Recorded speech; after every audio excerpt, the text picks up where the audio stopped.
Good morning. Let's see if I get this one straight this morning. Oh, look, it's only 9:01. Not too bad. So, good morning, everyone. I am Stacy. This is Loving My Veteran, and we are walking in my shoes this morning. Wanted to tell everyone good morning. I'm going to have another sip or two of coffee. I'm always behind the 8 ball, it seems like, recently. So, I'm going to try not to be quite as bad today. Oh, best part of waking up is coffee, I assure you. So, I want to get started. Just a little bit here. Let me see if I can see comments this morning because you know things are slow around here. Oh, we don't, but I'm going on. Life is what it is. Anyway, I'm Stacy. This is Loving My Veteran. We are walking in my shoes, and we're going to continue in our PTSD awareness, talking about situational awareness. We dealt with some environmental issues kind of briefly yesterday. Today I'm going to talk about mental awareness. It is incredibly important before a mission, before anything. Like I said, we're using it. It was something that's been around for a long time. Military used situational awareness for a very long time. And they've kind of perfected it, and then it's been used as in other first responders agencies. Hospitals use it to develop their plans.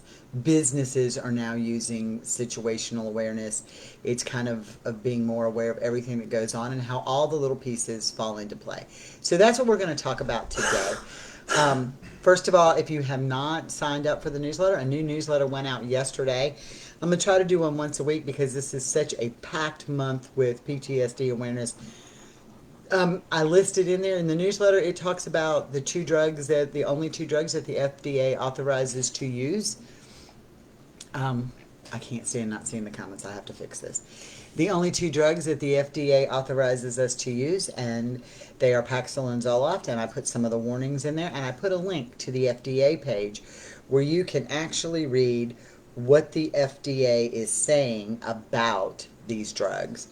And you can read it for yourself, how it works, what the blind studies were. I thought the one thing that was very interesting with Paxil in their study was that they found that even if they upped the dosage, there was no difference in the treatment. If they upped the dosage, there was no difference in the treatment. So I thought that was kind of interesting. All right, let me see if I can get this to play through. I want you to get this up a little bit. No, so now I'm going to be behind in the comments. Oh, no, I'm live now. Thank you. Life is getting better. So, just wanted to share that with you. Thought that was very interesting. So that newsletter is packed. So please go to the website, www.lovingmyveteran.com, and you can subscribe and you will get newsletter packed full of information, not just like a billboard to what we're doing. All right, so let's talk some more about situational awareness. When you plan an event, whether it is a maneuver that you're planning from the military standpoint, whether it's a mission, whether it's an emergency preparedness plan that we use in the EMS world, no matter what it is, when you do this little thing that goes on, you have to have a situational awareness. You have to know your strengths and your weaknesses. Good morning to all of you that I've not said good morning to. You have to know your strengths and you have to know your weaknesses. Mentally, they are important. You've got to know what are your strengths of the people that you're deploying mentally. I mean, you have to know that. It's one of those things that we just have to know. And that gives you a good operations plan. You can't go in to a bunch of people and bring a bunch of fifth graders in and expect them to do what an MIT graduate does.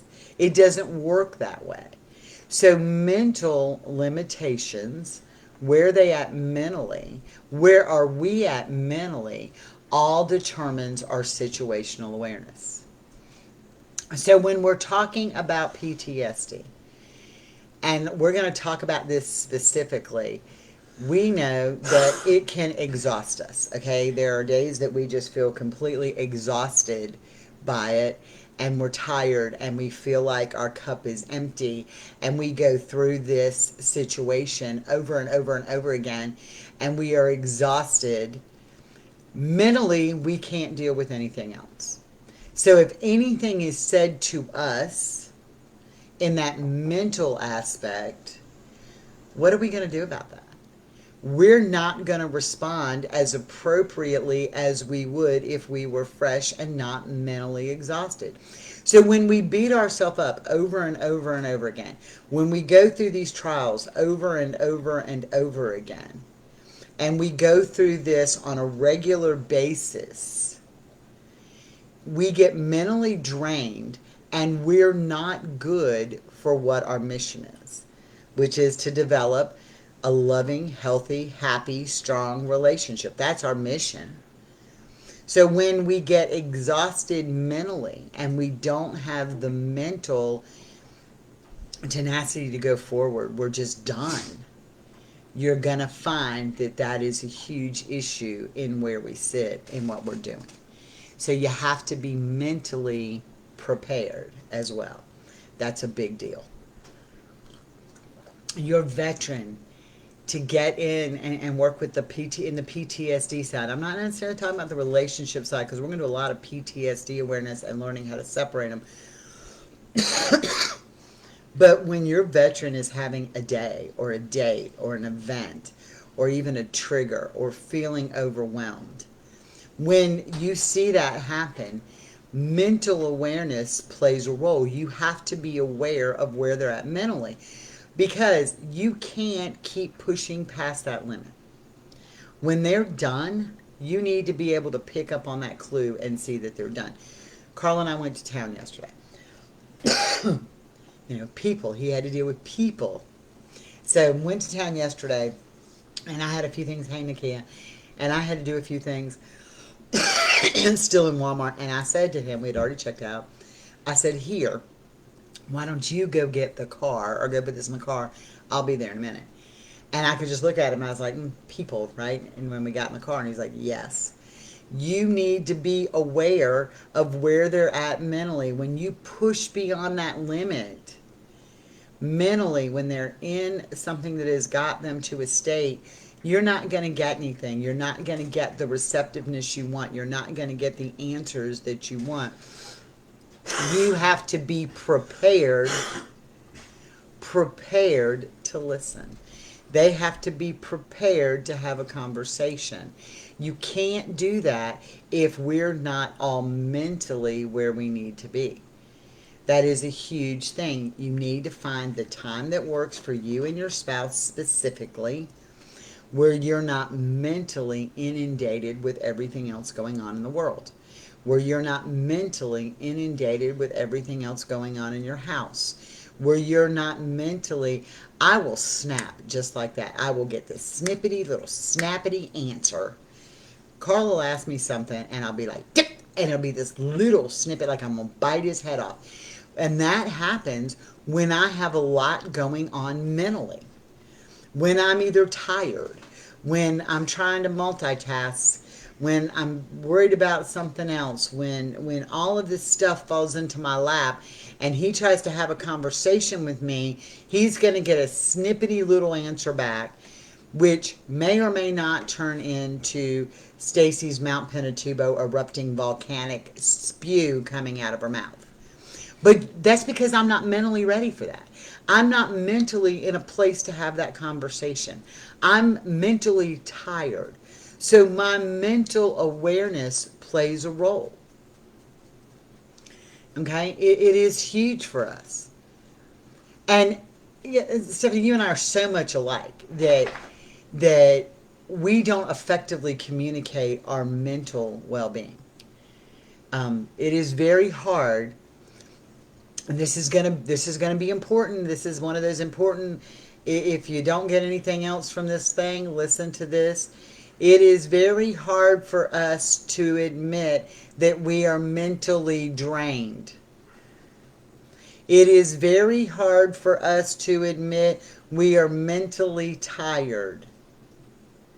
because people have this concept of mental defectiveness. So if we admit, oh, we're mentally tired, oh, what does that do for us? We're not strong. We're not as powerful. We now have a defect that we're adding to our list. Yeah, it's the Superwoman Syndrome. Can I just tell you, Superwoman ain't coming, Superman ain't coming, none of those superheroes are coming. You are that superhero. But you have flaws. Everybody has a flaw. Everybody has a flaw. Everybody has a weakness. Everybody has those. We just have to get that. Okay?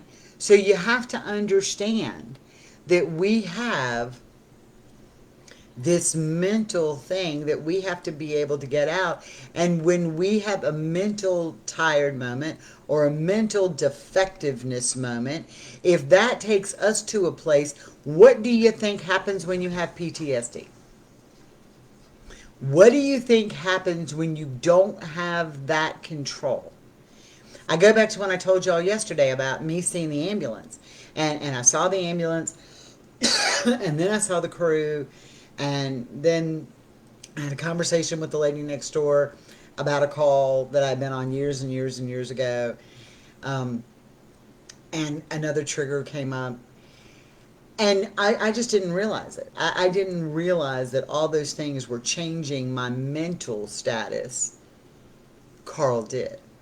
He realized that seeing that ambulance started to trigger me, that talking to the paramedic started to trigger me, that having this conversation started to trigger me.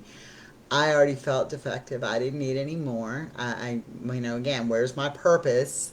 I'm not on an ambulance. I don't have a purpose anymore. So mentally I was in the toilet. And I didn't realize that we were like arguing over everything. I mean, like, we probably could have argued over how many sheets of toilet paper we were using because I was that petty. And it was my mental status. I was mentally drained beyond belief. So when you're not mentally good in your situational awareness, you're not going to be productive. When they are not mentally good in their situational awareness, they're not going to be productive. Having a conversation when you've already started an argument, right? And you started this argument, and this argument is starting, and somebody points out something you've done wrong, and you point out something they get done wrong, and they put something that we just go this back and forth pointing out, you've done this and you've done that, and 3 weeks ago you did this, and 2 months ago you did this, and you did this, and your marriage failed here, and this happened at this time, and you just dig up every piece of garbage. You've already mentally slung it at each other, so nobody feels uplifted. Nobody feels empowered. So in that case, your situational awareness is, you need to be aware that nothing's going to work. Situational awareness, mental. We've talked about some of the environmental things, but you got to understand that mental plays a role. I'm not saying that PTSD is something that gives you a free pass. I'm not saying that. What I'm saying is that we all have some trigger or some trauma or some emotion in our life. They have specific ones. It's not a free pass, but it is. Yeah, you ain't lying, Sonny. You got to be very careful with your internal dialogue. But it is the reality that we face. We have it.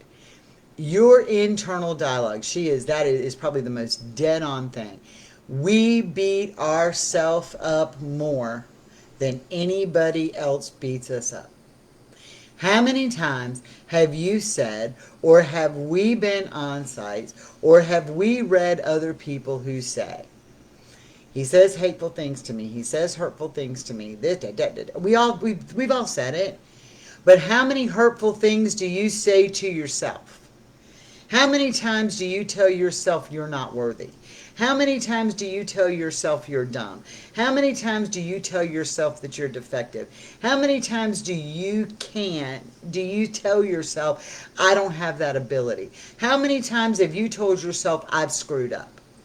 How many times have we done that? And what are we doing to our mental status? We are taking it to nowhere. Nikki goes, learning to truly communicate was the hardest thing my Richard and I had to learn. Inside we were keeping score. Yeah, we did. We played that tip for, it was like watching, like I go back and I think about, and this will tell our age, and people who are way younger won't get it, but back to the old Atari game, and it was like Pong, and the little thing was about yo big, and then as you got better, it got smaller and smaller, and you just hit the thing back and forth. You just hit the thing back and forth. When you beat yourself up mentally, you get to a point where you say, I'm done. I can't do it. I don't do this. There's nothing left in me to give, to fight. We've all done it. We've all done it. We've all cried and said, I'm too tired today. We've all cried and said, I can't do this today. We've all done it. This is not something we haven't done. Who is their own worst enemy? Me. I am my own worst enemy. That has a huge role in situational awareness. If you have an issue to discuss with your veteran who has PTSD, okay? With them, without them, it doesn't matter. Have a conversation with somebody without PTSD. It doesn't matter. But when your attitude sucks and you've beat yourself up and you've taken the blame for everything, or you're tired of taking the blame, and even though you may have done something that you could be the blame for, you're now projecting it off onto other people.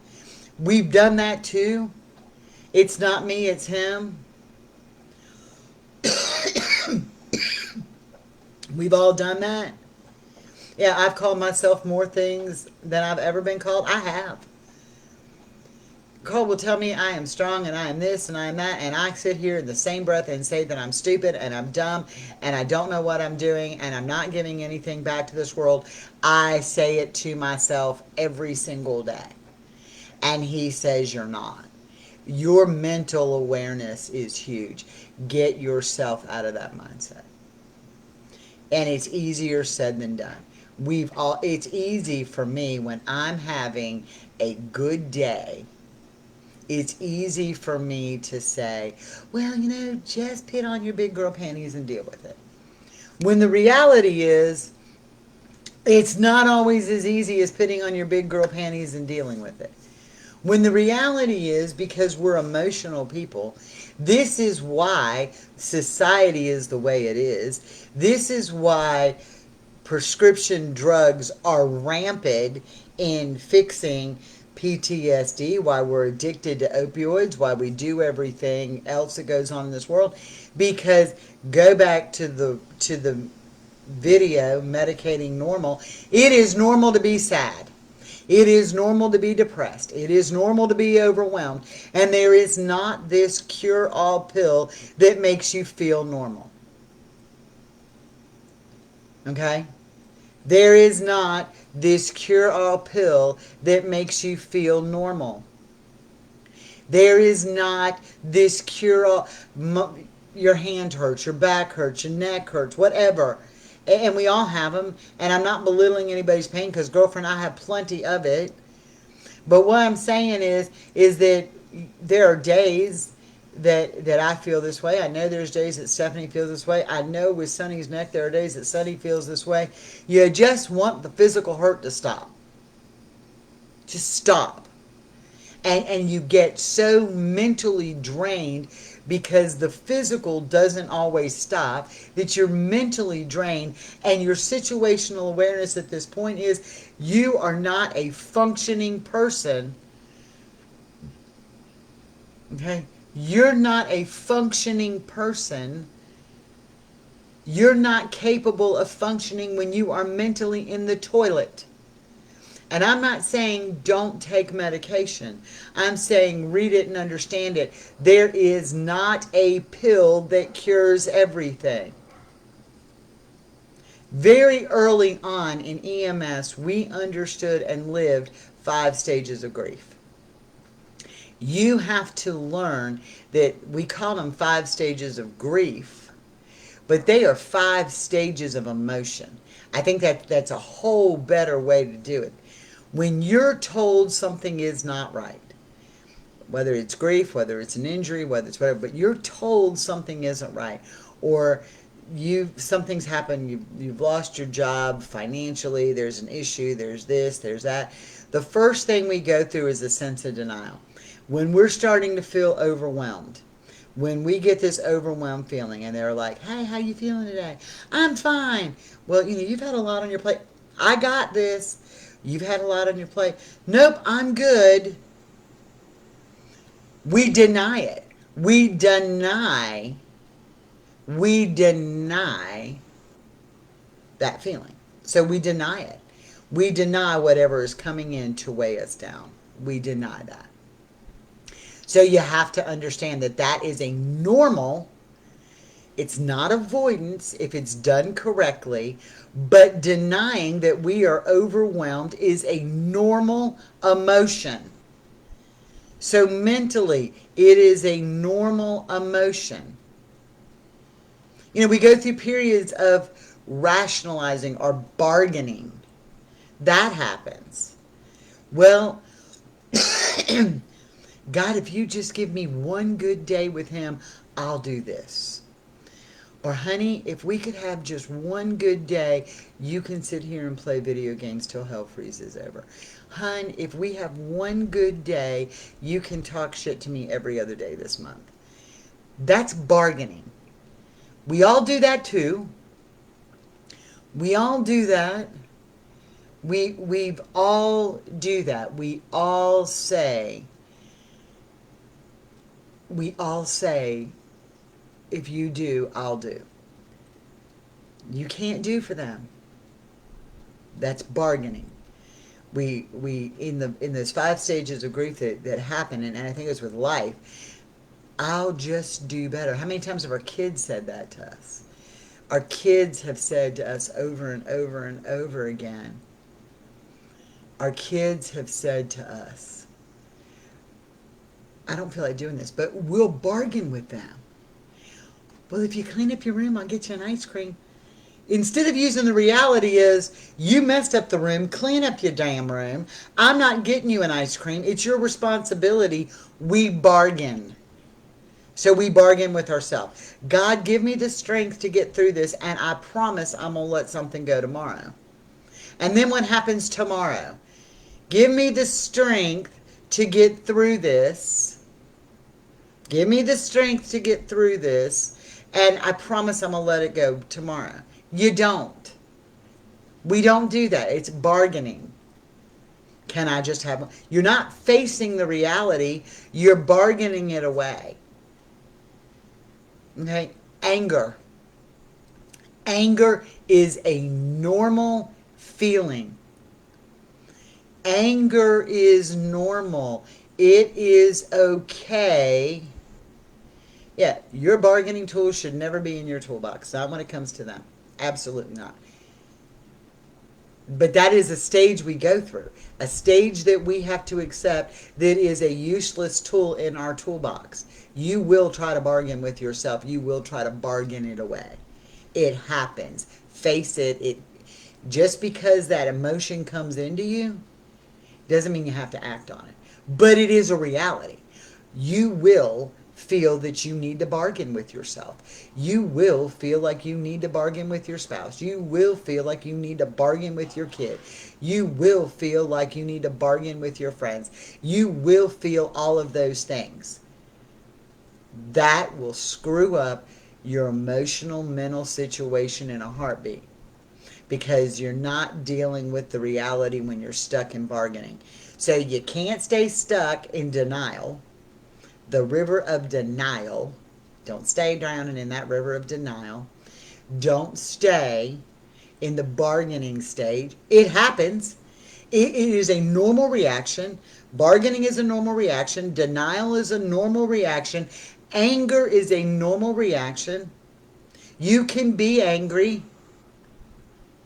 You don't think that I get angry and say, why can't I be on an ambulance? You don't think that I get angry and say, why do I have a headache in the day? You don't think that I get angry and say, what the hell? We all get angry. It is okay to be angry. Mentally, it's okay to be angry. If you stay flat all the time, you're never mentally there. Life is about this roller coaster of emotion, and that roller coaster of emotion is important because that roller coaster of emotion helps get our mental head right. You have to go through the steps. Yes, you can be angry. Yes, you can be angry. Why wasn't it me? Why is he going through this? Why am I living in this? I'm tired of this.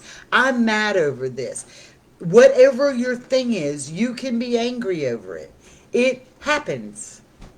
You can't stay in anger either. Okay, so you can't stay in denial. You can't stay in bargaining. You can't stay in anger.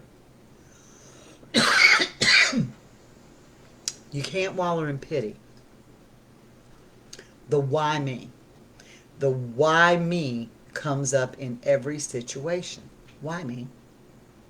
What did I do to deserve this? Why me? We're going to ask that question. Why me? Why am I the one with it? Why am I the one doing this? Why am I the one? Why am I the one? I chose this life. Okay, it wasn't because I did something wrong that this has happened. It isn't because anybody did anything wrong that's led you to where you are. Mentally, we say, why me? And we internalize it. And so then we try to fix it because we're going to play the martyr card, the why me. None of those. Anger is a normal emotion. Crying is a normal emotion. Denial is a normal emotion. Trying to bargain it away is a normal emotion. Taking it and pulling too much of it into you in the why me stage. I must have done something wrong. I think that, and I joke about it. And I joked about it because it was easier for me to deal with things. When I ended up with autoimmune stuff, like, my autoimmune wants to attack my own body. And I'm like, well, I don't like my body. I guess it's finally time my body doesn't like me. I don't like me, so now my body doesn't like me. I joked about it. But I think in reality, it wasn't a joke. I felt that way mentally. Now, I'm like, no, you're not going to get the best of me. But we all go through that. The why me. The last stage through this is acceptance. You have to accept what is. You have to accept what is. Are you mentally tired? Yes, accept it. Accept it. Fix it. Because once you accept it, you take ownership of it. And once you take ownership of it, you can control that outcome. If you are mentally exhausted and you now take ownership, you stop blaming it on, well, I'm mentally exhausted because I've had to take care of this at work, or I've had to take care of this with the kids, or I've had to take care of this with my veteran, or I've had to do this, or I've got 15 loads of laundry, or I've got this, or so-and-so's called me 55 times, or whatever, and you're mentally exhausted. You got to, we go through the whys. We don't accept it. I'm mentally exhausted. Now I can fix it. How am I going to fix it? I'm going to go back to utilizing those boundaries that I know that exist and how to use them correctly. The number one key that your boundaries are not working, and I'm not talking about veteran don't cross the line boundaries. I'm talking about what you let into your bubble boundaries. What you let into your bubble boundaries, the number one key that they are not working is mental exhaustion. So now we've accepted it. We know what's causing it. We've denied it. We've wallowed in it. We've gotten mad over it. We've grieved over it. So what? It goes back to the people who gain weight. And I'm not talking about anybody who's big, because, girl, I've been there. But I can remember justifying that. Well, this happened and I did this and I did that. And I still struggle with it every day. Every day I struggle with it. Every day. But I couldn't fix it till I accepted it. I couldn't fix it until I accepted it. The only person who can fix you is you. The only person who can mentally fix your situational awareness mentally is you. The only person who can fix their mental situation is them. You can support each other. You can support each other. You can encourage them. You can hold hands with them. You can walk to them. Yes, stop explaining to others why you're tired. You're just effing tired, and you have that right. I'm done today. Thank you. Checking out. Have a good one. I need to recharge. But mental awareness is only something you can do for you. I don't care how much you try to fix their mental awareness or their mental status. You can't do that. He got overwhelmed with people, not overwhelmed, just tired of people, when we were in town yesterday. I picked up on that. I couldn't make him feel unoverwhelmed, but I could remove us from that situation. Okay, I couldn't fix his mental situation in him feeling overwhelmed, but I could remove us from that situation, and he had to deal with it, not me. That's where we're missing in these keys. Who's accountable and who's not? You can't fix it. You can help with it, but you can't fix it. Mentally, the only person you can work on is you. Your own mental exhaustion, your own mental status, your own happiness. You control happy, you choose happy. That's you. That's on you. You choose happy. That's on you. But you're never going to go anywhere in this situation. You've got to be very aware all the time of your entire situation. What in your environment is creating issues or triggers? Stupid people. There's my 2 cents worth. Okay? You can't fix the situation. That's where I'm at. You can't fix the situation. Stop being a fixer. You can't fix the situation. Did people overwhelm him yesterday? Yes. What did we do? We stepped out of that situation. He still had to decompress it in his mind. I couldn't do that for him. But I could stop adding shit to it. And that's what's important. So that's when we're talking about mental situational awareness. Mental situational awareness. Yeah, I'm so over stupid people. I can't even talk about this today because I'm over stupid people. If you want to feel better about yourself, go to Walmart at 1 o'clock in the damn morning. Or you can go to Walmart here any time of the day. These people wear all kinds of strange stuff up in the Walmart. I'm just saying. So that's where we're talking about being mentally aware of the situation. When you become aware of the environment, when you become aware of the mental status of the people that are in this bubble of this situation, it's going to make a huge difference. All right, so I'm going to get off of here. I want to wrap this up. I'm not going to divulge a lot, but there is a wife that we really need to pray for. Uplift her today. Just have your thoughts with her today. In 10 o'clock, coffee, conversation, and collaboration with our friends at Behind the Service Podcast. There is a link on our page, somewhere on the page. Scroll down, you'll find it. If not, I can repost a new one. But let's have a little coffee with these amazing women. It gives us a little break. Stephanie Wellness Wednesday is tonight. and Let's Talk is Thursday. So if you've not gotten the newsletter, I did post it to the Facebook page.